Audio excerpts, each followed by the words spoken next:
Welcome to Anonymous Tech Teller tech news, जहां आपको मिलेगी दुनिया भर की इंपॉर्टेंट और इंटरेस्टिंग टेक रिलेटेड खबरें और ये न्यूज़ शुरू होंगी इसी वक्त। पहली खबर है इंडिया की music distribution company tips industries और फेसबुक के साथ हुई डील के ऊपर।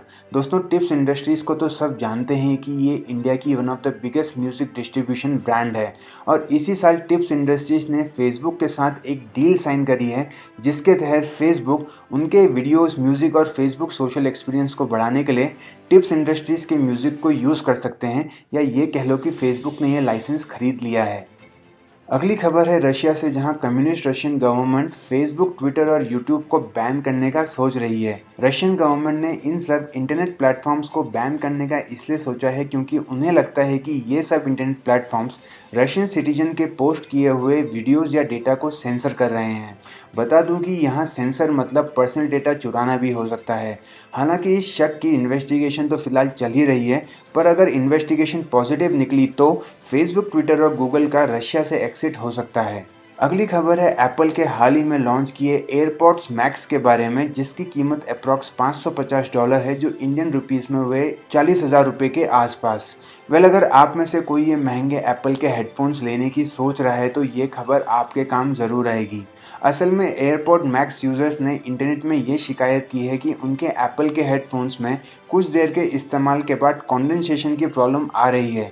मतलब इन हेडफोन्स के इस्तेमाल करने से उनमें पानी जमा हो जा रहा है, जो सुनने में अजीब लगता है कि एप्पल ने इतने महंगे हेडफोन्स के साथ ऐसा होने कैसे दिया, और एप्पल ने इस मामले में अभी तक कोई भी रिस्पॉन्स नहीं दिया है। अगली बड़ी खबर भी एप्पल से ही है, और खासकर उनके लिए जो आईफोन 13 में इंटरेस्टेड हैं। इंटरनेट से पता चला है कि एप्पल उनके अगले आईफोन 13 के 2 मॉडल लॉन्च करने वाले हैं, जिनमें यूजर्स को 120 हर्ट्ज का LTPO डिस्प्ले मिलेगा। हालांकि आईफोन 13 के 2 और मॉडल्स लॉन्च किए जाएंगे जिनमें यह फास्ट डिस्प्ले नहीं दिया जाएगा। आपको बता दूं कि LTPO का मतलब है low temperature polycrystalline oxide display. बढ़ते हैं अगली खबर पे। दोस्तों, गूगल एक नए फीचर पे काम कर रहा है उनके सर्च इंजन के लिए। इस नए फीचर में कुछ भी सर्च करते वक्त सर्च से रिलेटेड वीडियोस अब टिकटॉक और इंस्टाग्राम से भी सर्च रिजल्ट्स में दिखाई जाएंगी। मतलब अब यूज़र्स गूगल ऐप में ही टिकटॉक और इंस्टाग्राम देख पाएंगे, और शायद यूज़र्स को इन सोशल मीडिया ऐप्स को अलग से डाउनलोड करने की ज़रूरत नहीं पड़ेगी। इस फीचर पे फ़िलहाल काम चल ही रहा है, यानी ये सब इतना जल्दी तो होने वाला नहीं है, लेकिन फ्यूचर में ज़रूर हो सकता है। क्या आप सोशल मीडिया के लिए एक ही गूगल ऐप को रखना पसंद करोगे, या हर एक ऐप को अलग अलग? कमेंट्स में ज़रूर बताएं। अगली खबर है क्वालकॉम से। दोस्तों, क्वालकॉम ने उनके स्नैपड्रैगन 888 के सक्सेसर स्नैपड्रैगन 888 प्लस को 2021 के सेकेंड हाफ में लॉन्च करने का इशारा दे दिया है। बता दूं कि हाल ही में Xiaomi ने चाइना में Mi 11 को स्नैपड्रैगन 888 के साथ लॉन्च किया है, लेकिन और भी बहुत सारे स्मार्टफोन्स स्नैपड्रैगन 888 SoC के साथ लॉन्च होने वाले हैं। मज़े की बात यह है कि स्नैपड्रैगन 888 वाले स्मार्टफोन्स के रिव्यूज़ अभी तक ठीक से आए भी नहीं हैं, और 888 प्लस की बातें सामने आने लग गई हैं। देखा टेक्नोलॉजी कितनी फास्ट ग्रो कर रही है।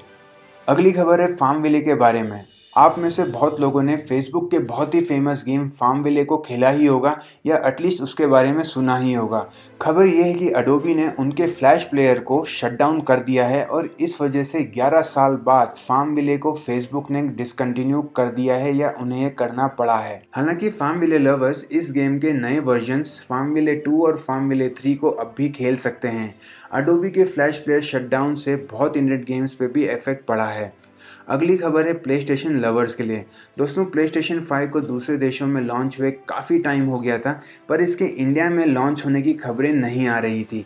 लेकिन सोनी ने इंडियन गेमिंग कम्युनिटी को न्यू ईयर गिफ्ट दे दिया है, जिसमें सोनी ने PS5 को इंडिया में February 2 की लॉन्च डेट दी है, और PS5 के प्री ऑर्डर्स Jan 12 से लेने शुरू कर दिए जाएंगे। बढ़ते हैं अगली खबर पे। इंग्लैंड में टिकटॉक की मुसीबत अब बढ़ रही है। असल में इंग्लैंड में रहने वाली एक 12 साल की लड़की ने टिकटॉक पे ये केस ठोक दिया है कि टिकटॉक उनके ऐप को यूज़ करने वाले बच्चों के डेटा को हैंडल कर रहा है, और हैंडल मतलब चुराना, नज़र मारना वगैरह हो सकता है। 2020 टिकटॉक के लिए बड़ा ही मुश्किल साल रहा, और अब इस केस की वजह से टिकटॉक की मुसीबतें 2021 में भी कम होती नहीं दिख रही हैं। अगली खबर है सबके पुराने दोस्त टेंसेंट के बारे में। असल में कुछ समय पहले हुआवे और टेंसेंट के बीच में फाइनेंशियल प्रॉब्लम्स की वजह से हुआवे ने टेंसेंट के ऑनलाइन गेम्स को उनके ऐप स्टोर से हटा दिया था।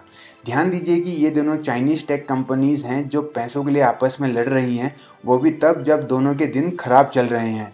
लेकिन 2 जैन को फिर से टेंसेंट के ऑनलाइन गेम्स को हुआवे ने उनके ऐप स्टोर में वापस जगह दे दी है। हालांकि पैसों की बात अभी भी जारी है। दोस्तों, स्नैपड्रैगन 888 अब फैशन में है। अगली खबर है नूबिया के बारे में, जो एक स्मार्टफोन ब्रांड है। इंटरेस्टिंग बात यह है कि नूबिया उनके फ्लैगशिप स्मार्टफोन को स्नैपड्रैगन 888 एसओसी के साथ लॉन्च करने वाले हैं। लीक्ड स्पेक्स से पता चलता है कि 888 एसओसी के साथ कंज्यूमर्स को 8 GB रैम और एंड्रॉयड 11 भी ऑफर किया जा सकता है।